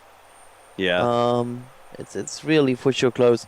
So far the sheriff has still his lights on. And it's in the same position, but it looks to me like they're getting very, very close to wrap this up here. Yeah, it is really close. And I'm trying to speed run. I'm trying to say thank you to so many people here. I may not be able to get to all of them, but let me see here. Matt Yassi Adams says, keep up the good work. We've got Stellar Pay became a pad rat. Here's no message from Megamind, but either way, we appreciate you. John just says, fly, baby, fly, in a store message. I don't actually know what model drone that is. I don't know if Nick might know that.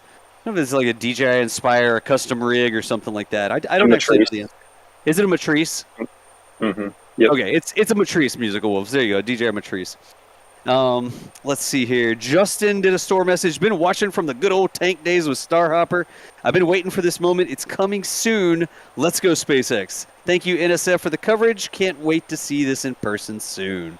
Justin, we appreciate you. Again, it's so many nice messages here. Joel just says, to the moon. Jonathan Sell just did another chat. Didn't even say anything. We've got, let's see here. Casey. Can't believe the OTF, the orbital test flight, is finally happening. I cannot wait. Keep up the great work, and thank you for everything you guys do. We've got Mark with a store message. Amazing coverage as always. Cannot wait, in all caps, to watch the OFT on NSF. I wouldn't want to see it on any other channel. Keep up the great work. And Mark's name is in the store queue here a couple times. So, Mark, you're awesome. Thanks for hanging out with us. Jaden got something from the store and just said, hey! That's a Fonzie A or whatever.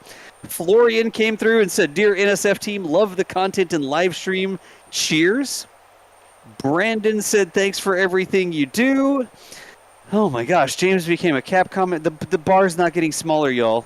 I am trying to click these and say thank you as fast as I can. How epic is this going to be, says John. Thanks, NSF. And the bar is getting smaller the faster I click these things. Octavian got a patch and said, got to add more flair to my backpack. Can't have the bare minimum. Pieces of flair if you're eating next door. It's the minimum required flair for hyping the orbital launch, Octavian. Thank you so much. Kevin says, I love the merch and the coverage. I've been a member for years and sometime before I subscribed. Long-time member, maybe probably not first-time merch buyer. I don't know. I was trying to come up with something for that, but Kevin, you're awesome. Thank you. Josh, thanks for everything you guys do. Absolute pleasure listening to y'all. Is it down yet?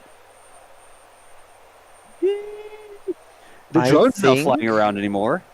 I mean, you see it.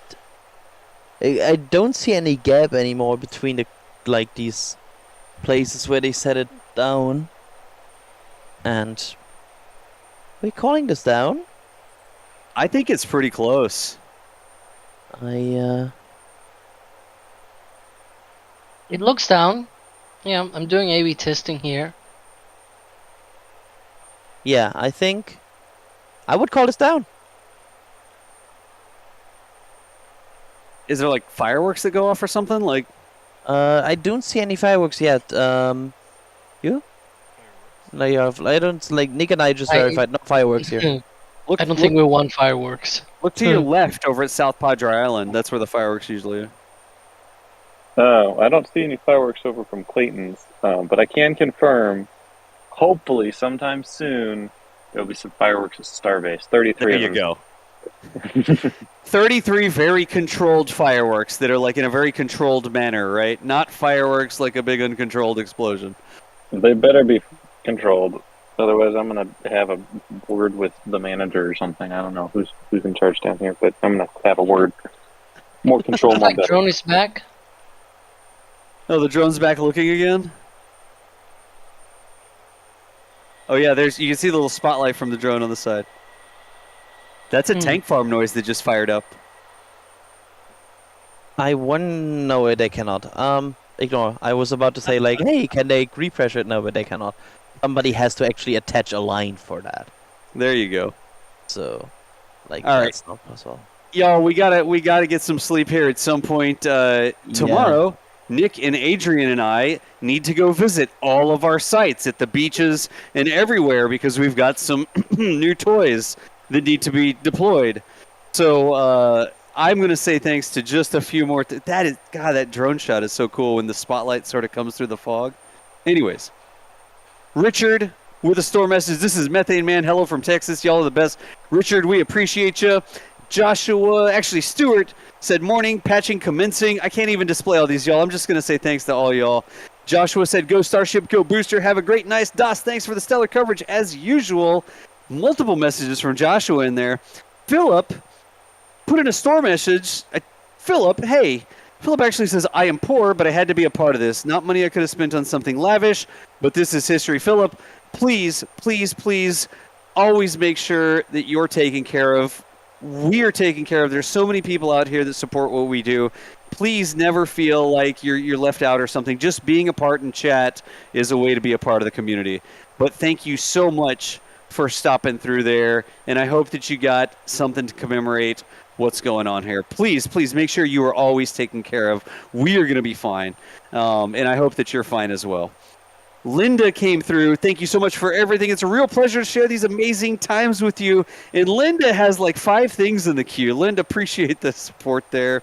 Victoria says, love watching everything you guys do. You make my day and enjoy watching the streams. You make me feel welcome. Victoria, you are awesome. Thank you for sharing the message with us. Peyton came through and said, go Starship to Mars and beyond. Thanks, guys, for all the hard work. Can't wait to come back to Boca and South Padre. We've got a €55 super chat from Mika Original. And here's another important one, y'all. Mika Original says, I'm not an active chatter as I'm a truck driver, but I always love these streams. Been watching since the Hopper days and love every single stream. It truly means a lot to me that you are able to share this across the world to experience for everyone. Mika Original, thank you for being part of this. Thank you for the support. Words. Absolutely. I had to get to that one and read it. I hope people aren't rolling their eyes, but there's just so many people saying so many nice things. It's humbling that so many people have so many nice things to say about what we're able to share with folks. Olev, hoping to see one day with little sleep. Nice. Only one day with little sleep. Nice. Not too many scrubs or anything like that. Like excitement, excitement, excitement, and then launch, and then we all can get some sleep. I think a lot of us agree with that. I'm almost to the end of the queue. John, love you all so much. The job you do is amazing. Multiple store messages from John there. And then finally, everybody please stop. Steph B gifted a Red Team membership, and I have reached the end of the queue saying thank you to everybody else. So we've got, as close as we can see, the drone is still looking around, but this is basically it. Of course, Starbase Live never stops. When we stop the commentary here, we are going to send you to Starbase Live when you can continue to watch the cameras, watch the spotlight drone, go around and look at stuff, watch the flashing lights of the roadblock, watch a bunch of tankers come in. All that is going to continue on. I know that Adrian and Nick are already heading back. Adrian is already off comms here. Nick is driving back from... Oh, you're not off comms? No, you're you're riding. Yeah, I'm allowed to be on comms because I'm not driving, just to be clear here. And yeah, we are already heading back because we have a long day ahead of us as well, so... Yep. Taking every minute we can get. Yep. So... Adrian and Nick are driving back. Hadn't quite lost signal yet there. Also, Alex, thank you so much for hopping in. I know I talk a lot, but every now and then there's a nice technical question that I need some backup on, and you're always there with the backup. Oh, you say you talk a lot? Come on.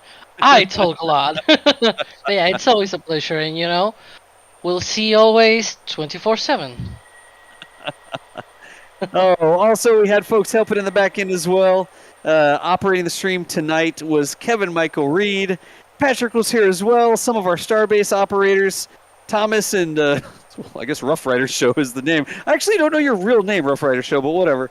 Helping manage some cameras and stuff this evening. But that is going to end our live commentary this evening for the final for real this time, .png, .exe, whatever, Starship D-stacking out here at Starbase. SpaceX bringing the Starship, Ship 24, down to an altitude that they can easily work on it, doing the final preparations in what we hope is an orbital flight next week. We are also going to be watching for this. Licenses drops, any other news, we're going to be here to tell you about it. Follow us on Twitter, like and subscribe, or whatever here on YouTube. But for now, my name's John Galloway for NSF, and we will see you nerds later. Y'all are awesome. And here we go.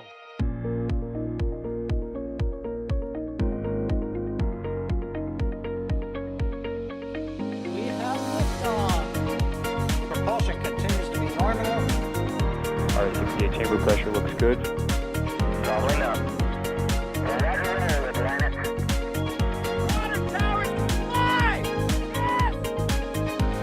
Tango down to nominal. Flight downside speed off. Bring in SPD off. It's orange! Oh my god! Oh my god! Decollage. Put that in the big bag, 343 unfolds to go. Indeed. We rise together, back to the moon and beyond. If the methane would be igniting in the flare, correct?